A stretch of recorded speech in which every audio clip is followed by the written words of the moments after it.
Thanks for joining me, Jack. This is something that we've been wanting to do for a while. And for those of you who don't know our team, Jack is head of marketing, head of our marketing strategy for our clients, and he's really the brains behind a lot of the implementation. And he's the reason we're able to get such crazy numbers, such crazy ROAS, and such crazy return on investment for our clients. So Jack, I know you're super busy, so I appreciate you taking a little bit of time today just to answer a few questions. And the whole point of this is to kind of give people a chance to understand what it is that we do, what makes Drive marketing different, and how do we approach more of the technical and more of the tactical aspect of PPC that other people might not consider. So I have a bunch of questions here I'm going to surprise you with today, so just do your best to answer them. Sure thing. Yeah, let's do it. Okay, so when we're onboarding new clients, what's the biggest red flag that you usually see, and the reason why you don't have any hair left? Yeah. I think a lot of times what we notice is when we are handed a new account, is we're told to do some kind of an audit, to verify if there's anything that can be sort of salvaged moving forward. And most of the time, when we get into specific accounts, we'll start to see a lot of things that were done against sort of best practice, or probably not even evaluated properly. So a lot of the setup issues that we've noticed have always come back, and those are big issues when it comes to creating proper tracking and conversions. So, is there anything that stands out? Like we've done so many of these clients, we've onboarded so many clients over the years at this point. Is there something that you see that is like the number one mistake that you see over and over again when we're onboarding new clients? I've seen a lot of things that are very banal to the conventional sort of campaign, but that can make a huge difference. And sometimes it'll be just something as simple as targeting within location. We've noticed, like, for instance, the accounts that are targeting or would like to target within the United States, but for some reason they're targeting Europe, or locations within Europe. Um, so things like that can go very easily under the radar because they're not verified or through or verified through some kind of checklist. So we tend to put everything to the grinder in a sense and make sure that we've crossed every single dot that we had to verify to make sure that everything is sort of set up properly, so it can have a proper learning So how phase. does that even happen? Like that seems pretty straightforward. If a client wants to target just the US, is it just like negligence that the other agency or that the person sending up the ads didn't realize that they were targeting another country? I think a lot of the times campaign managers get used to just setting up campaigns so quickly that a lot of this stuff just goes without being seen. Okay. They'll think they've done the proper setup, and they'll hit go. Meanwhile, it's been running like that. And another issue that we've noticed is setting up campaigns can take long sometimes, and people will copy an existing And and continue using that with the same errors over and over and over. And like so within the imagine, same account or like across client accounts? well, within the same account, there's already a big red flag because that particular campaign will continue underperforming, and will probably run down the rest of your campaigns. And in the end, you're picking up data that essentially was erroneous from the very beginning. And you're, sitting there making decisions, relying on that data. Meanwhile, it was set up the wrong way to start with. So I think that touches on another point, right? I think a lot of people still have this idea of kind of set it and forget it. Mhm. And I think that's no longer the case, right? People kind of have this sense that who don't work in this space or who have very limited experience think that once you set up a campaign, that's it. You leave it and then you move on and you don't touch it again for a few weeks or like a couple of months. Is that still true today, or how does it work today? I think that spans from a lot of companies running evergreen type campaigns that will run, for instance, 3 to 6 months, and they'll set it up the first time, and they believe that the system will do what it's going to do. Except, what you have to understand is whether it's any particular platform that we work with comes up with tons of policy changes, um, and certain tracking changes that can come through over time. And these are things that are not verified if you're just setting and forgetting it.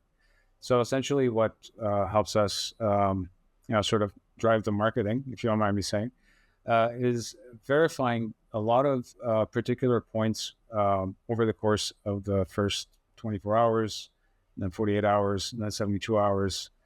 So we have a schedule to follow every single time we launch a campaign to make sure that it's sort of hitting the right trajectory moving forward. So you guys are, if I understand correctly, like you're saying 24, 48, 72 hours, you guys are early on, you guys are checking the campaigns pretty much every day and looking at the KPIs. We'd like to set and forget, but it's not. That's not the way to go. Obviously, yeah, we have to check. Within the first 24 hours, usually any kind of red flags that come through will Mhm. come through in the first 24, and then we'll make that particular optimization. But every single time you do make an optimization, you have to come back and take a look at the results. So So what kind of things are you guys looking for in those first like 24 hours? Like is it that obvious that quickly that yes, something's wrong? so if there were any particular policy issues that hit the campaign after Mhm. you launched it, that would be the first window where you would receive a policy sort of issue within a particular campaign. So when Then you say policy issue, like ads getting rejected for yeah, XYZ reason? yeah, anything that Google can throw at you Yeah. Yeah, that you I didn't know. know about, because the policies change over time, Mhm. and those will come through within the first 24 hours. We'll tend to take a look at budgetary restrictions, bidding strategies moving forward, if they make sense or not. So there's a lot of things that we'll take a look at regarding multiple other metrics, to say, to give it an assessment whether or not it's moving in the right direction or not. Yeah. Okay, so you guys are really like monitoring them constantly. You're really not setting and forgetting any of the campaigns. I don't think anyone should do that. Even though the systems are way smarter today, Mhm. um, there's still a lot of avenues where things can go wrong. Mhm. So yeah, it's whether you're working through an algorithm or using something that's more sort of static campaign type, which is like a display or whatever. Mhm. An algorithm needs to be tended to so it can learn in the right direction. Okay, that makes sense. So, when you're talking about different platforms, that one of the big questions that we always get asked, right? Like Meta versus Google, like which one should we use? Which one's better? Uh, that's a tough one to answer. Honestly, they're both used a lot of times in tandem. It really depends on the strategy that's being employed and what you're trying to achieve moving forward. So, you can start it in Google and then perform like a remarketing campaign through social media, as an example. Or if you're running anything regarding e-commerce, well, there's both of those platforms are great for that. So, if Uh, you have to go more in depth, like what is it that Google is better at, and what is it that Meta is better at? I mean, I don't want to go with any sort of biases, but I think anything that has to do with a particular offering that is more socially sticky, as an Mhm. example, Okay, then that would be something that you would run through Meta, and you'd like see a something lot that's more. more Yeah, like something more community driven, or something that has like a more like a yeah, like and what do you? Yeah, like if you think about, for instance, take law firms, right? yeah. Law firms don't necessarily do too well on Google, although we've seen success depending on the seasonality of things. But say, for instance, you were a lawyer doing DUI, right? Um, well, that's a good place to advertise, is through Meta, because most of the time, people who will make a mistake like that will not know where to look for one, but they'll see an ad through social media and say, "Oh, I remember seeing this particular lawyer who was advertising for DUI, and let me see if I could find them again." And that's a good place to create those impressions over and over. And it typically depends on, like, if you're trying to reach like a specific demographic or things like that. That's a good place to look for, to get your impressions, to get your data in. Okay, and then versus Google, like why would Google not look for that? Well, why would Google in this case not do as well for like a lawyer? Because I would imagine that someone who has a legal issue, they would go to Google and do a search. Yeah, of course. So those are like the higher intent, but those also perform well. They cost a lot more because it's limited. So when you're advertising on Google, you want to go with something that's more high intent, like a search type campaign. Usually does really well for a law firm, as an example. But if you're using social media, it expands your visibility Mhm. through that social media sort of stickiness. And I think it's a good place to create that those impressions and that sort of visibility for any particular brand or So So basically, like search campaigns under Google, those are good when you have an audience that has a specific need and they know what it is that they're looking for. Mhm. But if you're advertising something that might not have that kind of built-in, very clear call to action, social media is a better way to get a broader range of eyeballs onto a product, like build more awareness. Yeah, it's not every day somebody gets out there and looking for. I keep bringing up law firm, but like there's plenty of other examples out there that you wouldn't necessarily look at, like plumbers, electricians. All these guys can fit into that, where it's like it could be on a seasonal trend. So HVAC as an example is one of them. Coming into, for instance, March, April, that's exactly where you want to be as an HVAC company, advertising new installs or new products and promotions. Okay, so something that's not Yeah, necessarily like a, oh my God, something's broken, I need to fix yeah, it right now, but rather like, oh yeah, right, I should probably get on that before it yeah. gets hot, or I should probably have my system cleaned out before I find out later that the AC doesn't work. Oh, they're running a special. Let me reach out to them. Precisely. That's Okay. exactly what I'm saying. It's a great place to create new connections, which would otherwise be sort of like, out of sight, out of mind. Okay. So sticking to this idea then, like when you're trying to when you were recommending budgets to our clients, what kind of factors are you looking at in terms of telling them how they should be splitting their budget between these platforms, how much they should be investing? Like what is it that's going through your mind, and what information do you usually ask for to figure out what that number is? Well, I mean, we always go with some kind of a basis in terms of how big the market is. We do our research, obviously, to come up with, some numbers that are first digestible. Yeah. But essentially, it really depends on what it is that the client is offering. We'll make a good decision based on, we take a look at competitors. We evaluate what they're putting out, how often they put it out. And then, judging by those, we're able to decide where we want to run the campaigns. So are you essentially, so when we're doing when we say we, I mean you guys, the team is Mhm. actually doing the work. I just say the royal we. But when you guys are doing this work, right, you're doing competitor analysis. You're actually literally looking at a direct competitor, seeing what their ads are, what they're running, and see how often they're running. And then you guys are basically reverse engineering the budget that you think the competitor is doing. And there's many ways of doing that, yeah. But we are looking at competitors. We look through libraries. We do our research. We want to understand as much as we can in terms of what that market looks like, what the Mhm. audience looks like, what the pain points are. And essentially, at the very start of things, is we will run campaigns on both platforms, as an example, whether it's Google or Meta, and but we'll have a better like idea in terms of where it's going to do best. Mhm. So we'll decide on the type of ads that are going to go, the type of campaigns that are going to go, and the type of budgets that would make sense to sort of get the data that we need. Yeah, because this is where you guys have explained this to me before, but like maybe you can help me with Uh-huh. to make sure. Yeah. So when we're first onboarding a client, right? There's always that data collection phase, and during that data collection phase, you guys have some bespoke kind of work to do every time because you're essentially designing an experiment to prove or disprove this is where we think your audience is. Like the thesis is essentially we think your audience is over here, and we think that this is the content or this is the message that's going to resonate with them.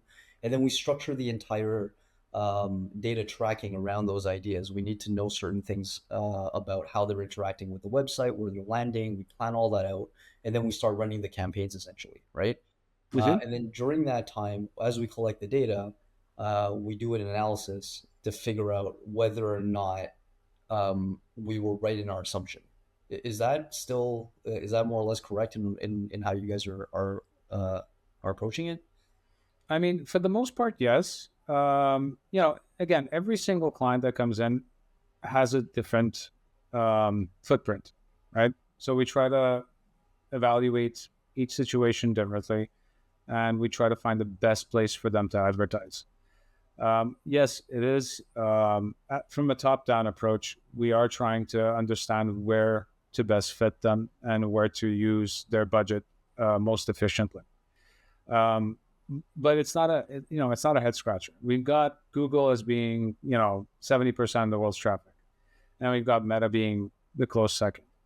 So these are two places where most of the time a lot of companies will see success.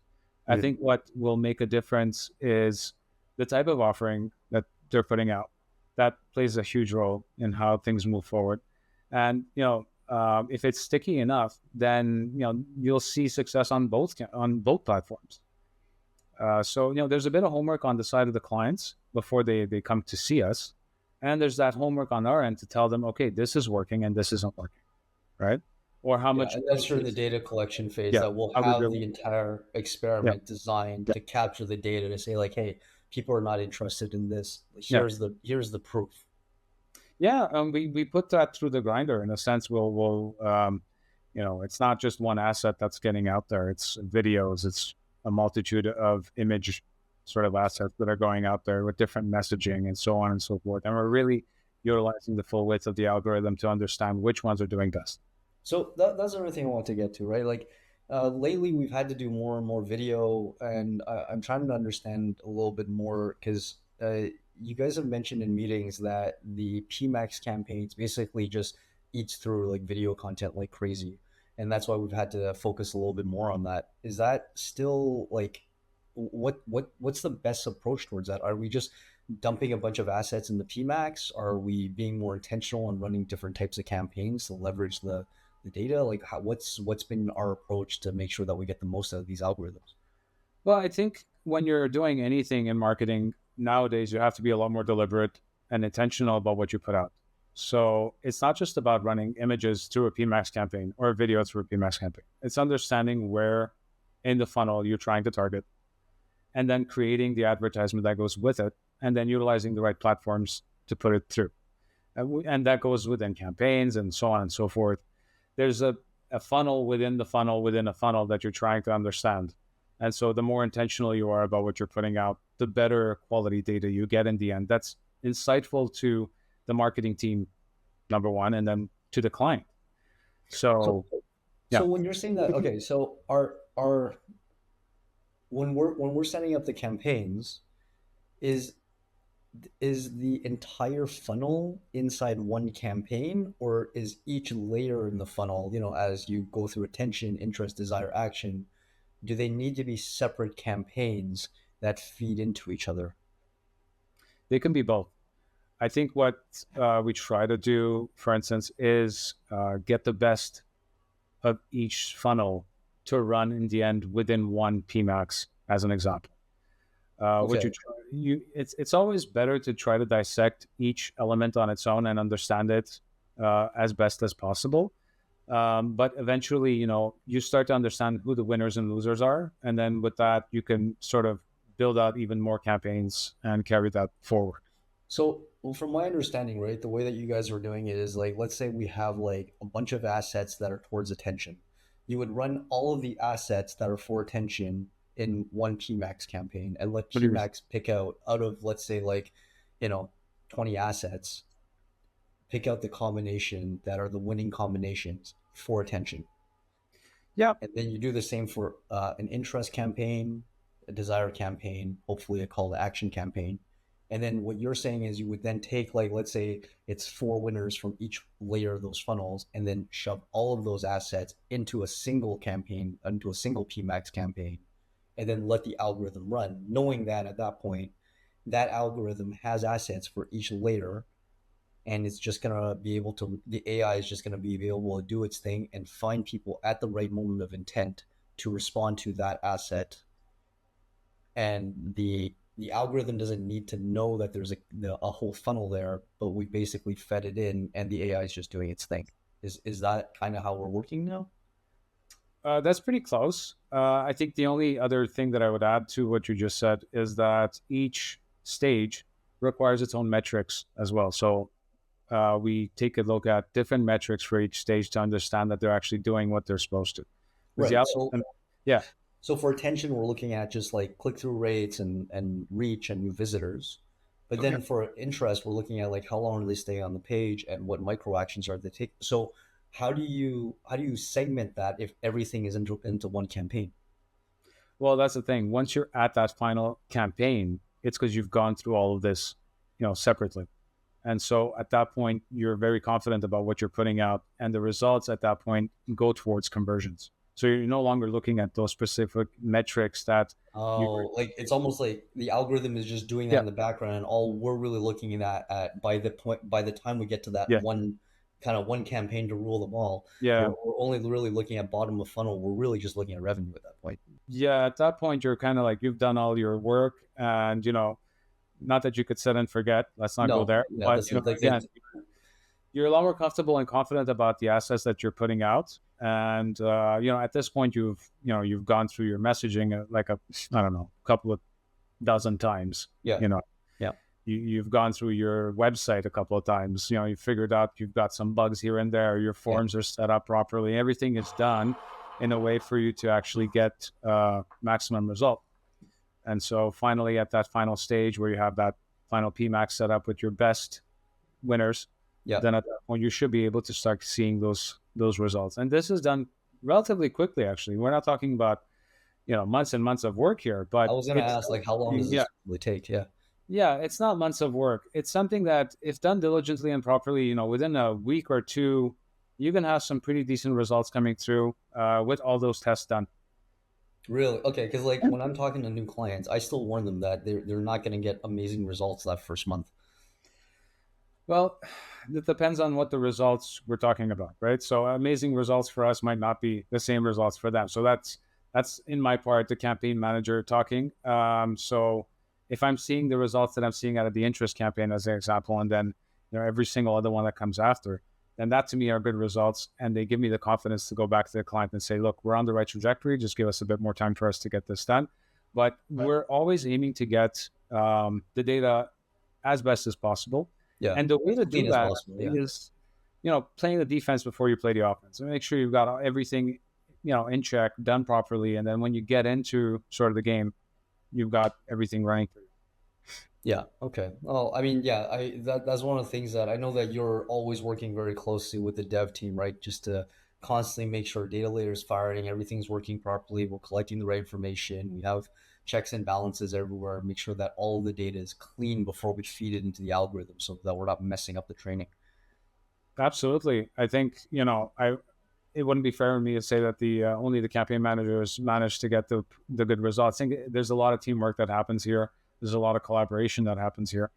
Uh, our Slack channel is basically a Christmas tree lighting up every 2 minutes, but Yeah, yeah, that's between the basically devs and the content team, yeah, for sure. Yeah, yeah, and that's what keeps us. That honestly, that's what makes us special here. It's our level of communication. Our ability to find solutions with everybody sort of working in tandem. So whether that's the dev team, tracking team, communications, everything plays a role, and everything works in tandem together to get those results.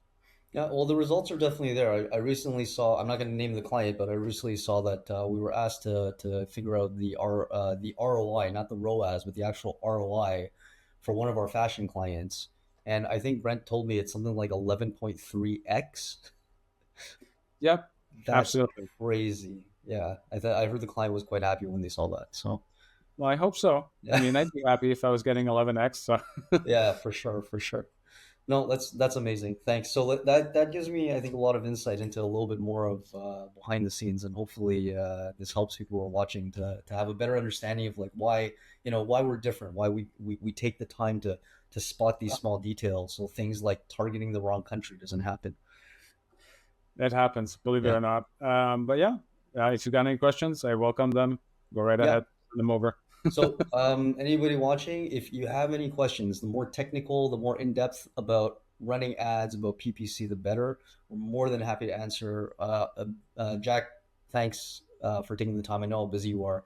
I'm gonna ping you again because I think we need to do more of these just to explain to people like what we do, show a little bit behind the scenes, especially as news comes in. There's more and more stuff happening on the ads platforms that I just want to be better about getting out there and letting people know, even people who are not clients, but they're following us just so that they have some place to turn as these new developments happen and they're aware of what's going on professionally.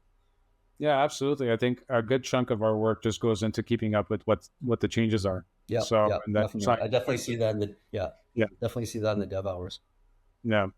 Well, that was great. Okay. Well, Thank you, everybody. Thank you, Jack. And stay tuned. We'll have more of these soon. Take care.